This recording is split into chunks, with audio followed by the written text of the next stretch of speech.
Hello everybody, I'm Annette Green and this is my dog Suki, and she shows up in every video that I do. And today's video is going to be about paper folding techniques in card making and scrapbooking. And my camera girl is at middle school right now, so I'm just going to have to wing it by myself. Okay, Suki, so I'm going to show you what we're going to do right now. Okay, so the 4 different paper folding techniques I'm going to show you today are, the first one is going to be paper flowers, and then I'm going to show you a basic knife pleat, and then a box pleat. I'm having trouble getting used to the camera here. This box pleat fold on this card, and then a round rosette type of fold. Folding a paper flower has been done a million times on YouTube, believe me, because I've looked at almost all of them. But I thought that I would include it with my paper folding ideas all in one video. Basically, you take a square of patterned paper, and I use the back side that's a little bit lighter so I can see what I'm doing. And you start from the center and you just draw a wavy circle, okay? And I'm going to take the time to cut this out, but I'm not going to bore you with it on the camera. Okay, I just wanted to show you as I'm finishing this cut, you want to make sure that you leave this inside circular area uncut so that you're going to need this for a base later on when you go to build your flower. And then if you want most of your flower to be this pretty blue side, that's the side you're actually going to roll in when you're doing your rolling. So you're going to start from the outside and I'm using a finishing file, which is just a round tool to just kind of help me along. But you're going to, let's see if you can see my hands here. We're going to roll this around this stick and work our way all the way down this spiral of paper that we've cut out. Okay, so I've gotten it all wound up. It looks like this funny long cone thing, and you notice there's that base that I told you to leave yourself. And just let it start to kind of relax and fall open. So this takes a little bit of time, but you can see that it's starting to form that flower kind of look to it. And you would take some liquid glue, like liquid glass, and you would squeeze it down into the center of that flower and get some on the base down there and just start mashing and letting it dry and getting it the size that you like it. The more you let it relax, the bigger the flower is going to be. And this is how mine turned out when I took some time to let it relax and fold down some edges and do a little inking on the edges and so forth.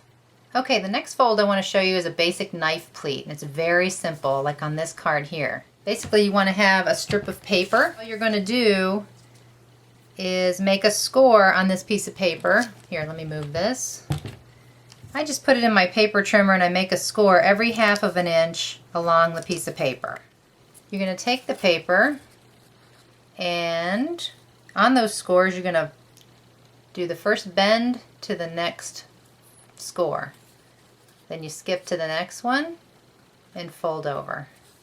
Skip to the next one and fold over, and so forth. Very easy, right? Keep it together and stick it underneath some ribbon like on this card here. On this card we're going to do a basic box pleat. You can kind of see the difference here a little bit. It's kind of pretty when you use two-colored or two-sided paper. And there's just a little bit of a variation from the knife pleat to the box pleat. Again, you're going to want to start with a strip of paper, and you can see I've already done some folding.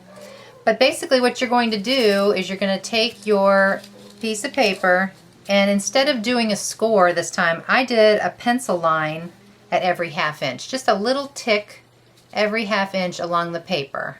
So instead of doing a fold and a fold and a fold the same direction, this time, let's keep this flat, I just do a pinch. I don't score it all the way down with my fingers. I don't flatten it. I like it to have a little bit of a puffy.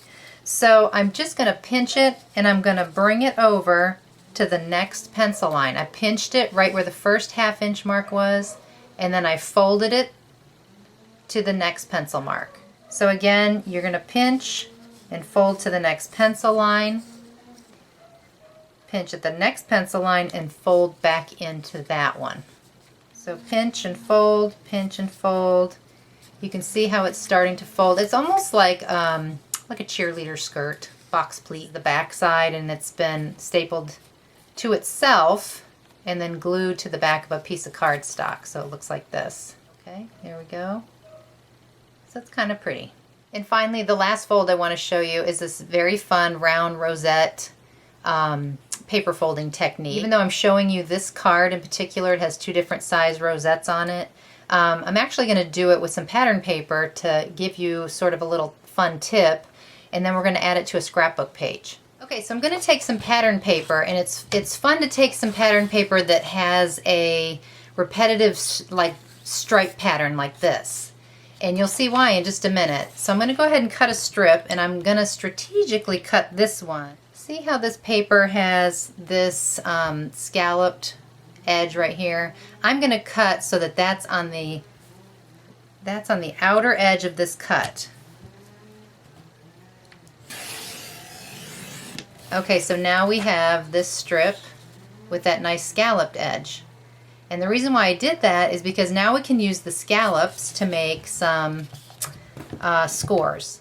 I'm just going to line up the tips of these little scallops with the track of my trimmer, and then I'm going to use my good old scoring embossing tool here and make a little score right between each of those little humps. And so after you've made all those scores all the way down the paper, we're just going to do a simple accordion fold on each score all the way down. And I've done one completely here, and this is how it would turn out. And now you can see, whoa, you can see why that I chose to do this on this particular pattern paper.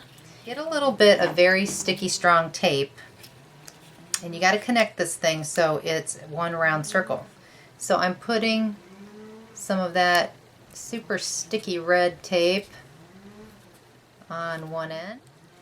Okay, and then you want to bring it all the way around and stick it to the last panel on the fold, coming around the other side. Okay, so now you have something like this. Okay, looks kind of messy and funny, but you're going to put it on the table, determine which part of the pattern paper you want to be the outside, and I wanted it to be these green scallops, so that's going to go down like a cupcake paper. And then we're just going to grab it all up and smush it in the center like that. Cool, huh? All right, hold on and I'll show you how to keep this in place. I take a circle punch out just a scrap sheet of cardstock, and now this little circle is going to be my base in which to glue this rosette. So I'm going to use some glue dots. I'm going to pick up my rosette. Well, you know what? I'm going to flip it upside down. That's going to make it easier. And then I'm just going to stick that little base on there. And that kind of holds everything together really well. Now you can take your cute little rosette and you can add it to a scrapbook layout. And then you can add, this is a level 1 kit, by the way, from Close to My Heart. I'm adding one of the stickies to the center of my little rosette, and then my page would be done. Okay, I did okay without my camera girl, didn't I, Suki? So those were 4 fun paper folding techniques that are very easy in card making and scrapbooking. I thank you for watching, and make sure you visit my blog for more ideas at annettscreativejourney.blogspot.com. Have a good day. Instead of feeling bad, be glad you got somewhere to go. Instead of feeling